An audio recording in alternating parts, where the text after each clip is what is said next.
Darkness, my old friend,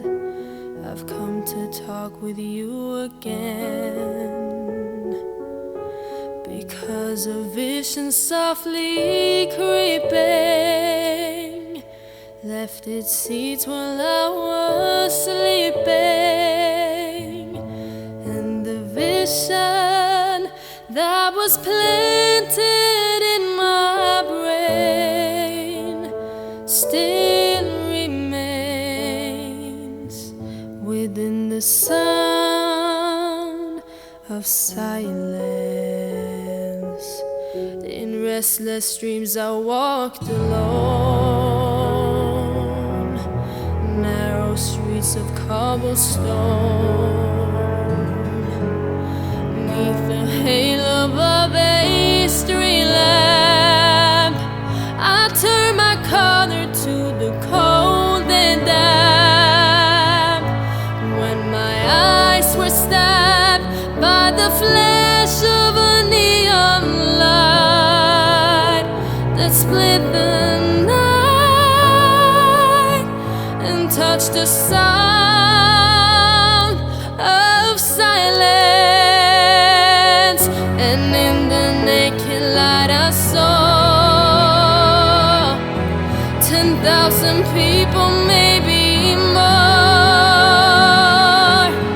people talking without speaking,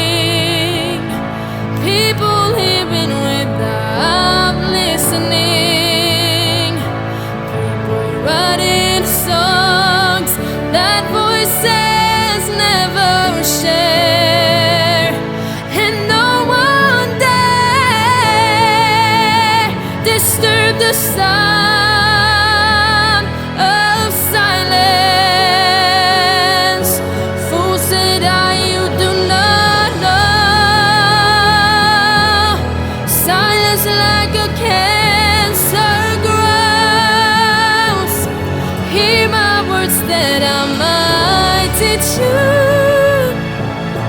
take my arms that I might reach you, but my words, like silent raindrops, fell and echoed in the wells of silence, and the people bowed and prayed to the neon god they made, and the sun flashed out its warning, and the words that it was forming, and the sun said the words of the prophets